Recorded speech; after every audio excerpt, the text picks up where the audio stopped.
Jelang penetapan Ganjar Pranowo sebagai calon presiden dari PDIP, kini publik menunggu sosok calon wakil presidennya. Ketua Umum PDIP Megawati Soekarno Putri pun menjawab akan hal itu. Megawati mengatakan nama-nama kandidat calon pendamping Ganjar sudah ia kantongi. Ia mengaku punya 10 nama kandidat yang dipertimbangkan menjadi cawapres.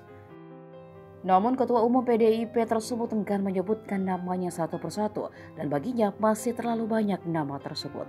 Menurutnya, dari beberapa nama itu nanti akan mengerucut dengan sendiri sesuai dengan pikirannya.